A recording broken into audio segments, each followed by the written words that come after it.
Hi guys! Welcome back to my channel. Yan.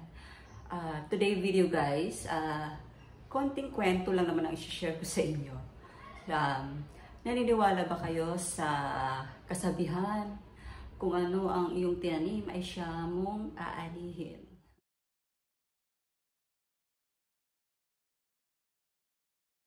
So ganito lang guys, bilang isang panganay kasi ako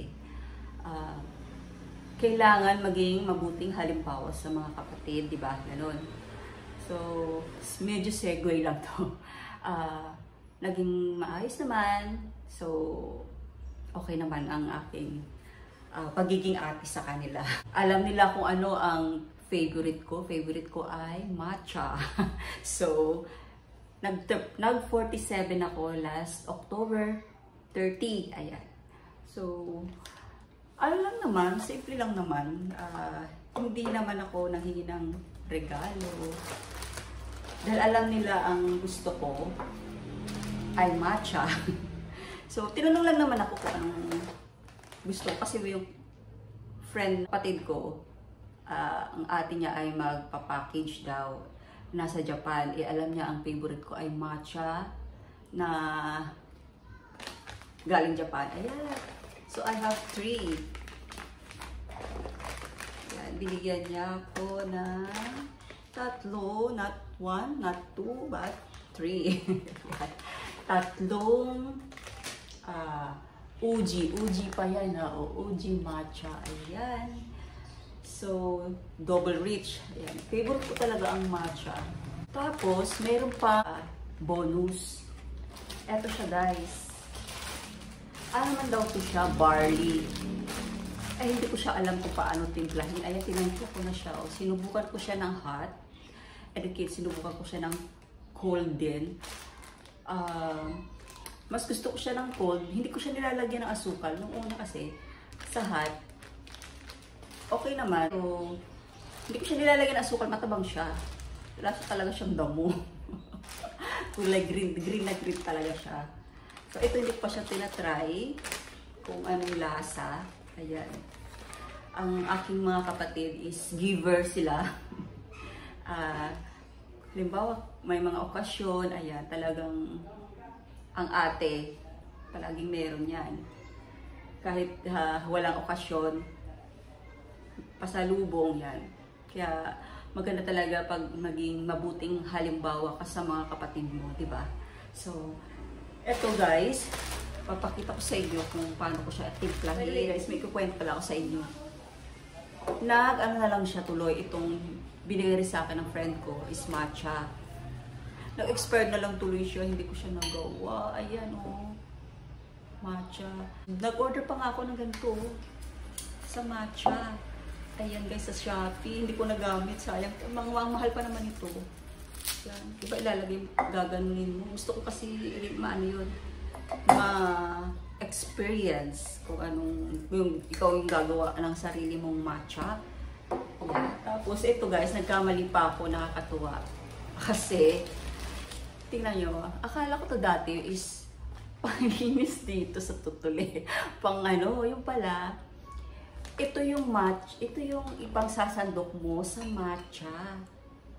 Nakita ko kasi siya sa video or gaganon mo pala siya. Ayan, Akala ko dati dito sa Marunong ba kayo guys, yung mga nasa Japan, gumawa ng matcha na para sa sarili niya, ganito.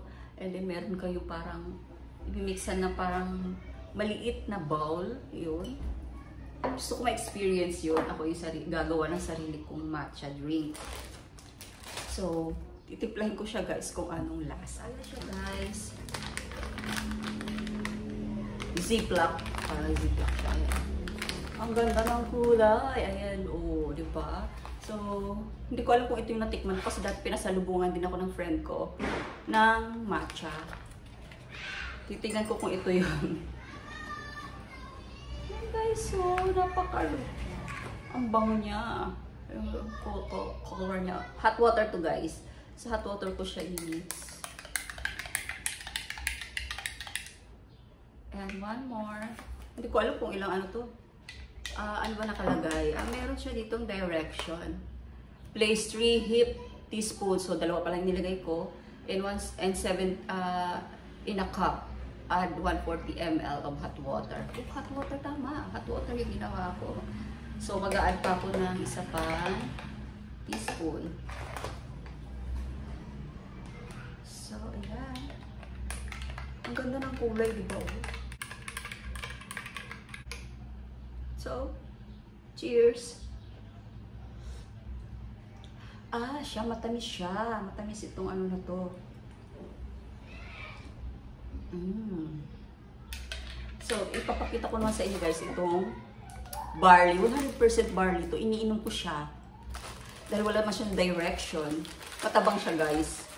Wala siyang direction. Sa umaga. Yan. Ito yung iniinom ko. Kasi barley, parang naaano ko siya sa TV na maganda siya inumin for health. Ayan. So, papakita ko sa inyo yung kulay niya. Madali lang talaga siya punitin, oh. So, ito siya, guys. Ito yung cold water. Ayan. Para rin siyang yung matcha. Ayan. Barley daw to, ha. Sabi sa akin. Hindi no, kasi puro ano sulat yan? Japanese. Wala siyang English dito na nakalagay. So, ayan siya, guys. Oh, diba? Parang ano siya, masyado siyang dark. Okay. Dark naman yung kulay niya.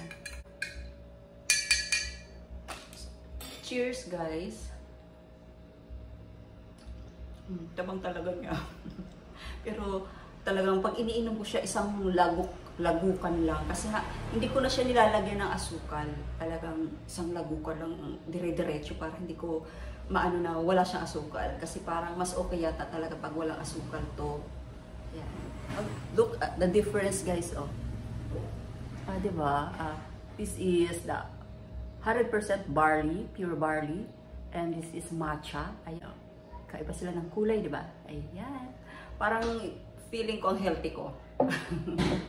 Meron pala ko i-share sa iyo guys, sabon naman. In-order ko sa Shopee. Baka sakaling gusto nyo, maghahanap kayo. Ayan. Asya guys. Sabi mo bango daw ko eh. Tamang-tamang maglalaba ko ngayon. Tamang-tama, ubus na yung aking biniling sabon. Ayan. Ito naman ang pinalit ko. Sa Shopee muna ako ito bilhin. Ayan, 2 kilos. Ayan.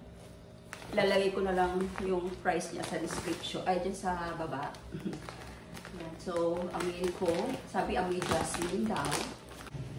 Hindi kasi ako guys mahilig gumamit ng mga fabric conditioner. Gusto ko yung amoy lang ng sikat ng araw. Tapos, yung amoy sabon talaga na tapos natuyo siya sa araw. Yung gusto ko na amoy, hindi fabric conditioner.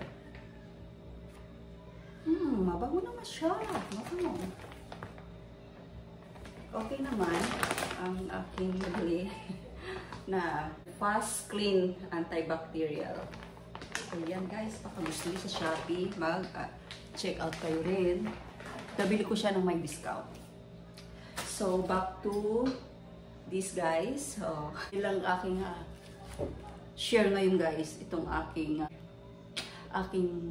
share na video ngayon about this matcha lover. May mga matcha lover dyan. Baka meron tayong matcha pa dyan. Naging ano eh. Ayan, ang ganda din pala nito. Barley. Maganda raw to sa ano eh, sa kalusugan. So, thank you for watching guys. Have a good day.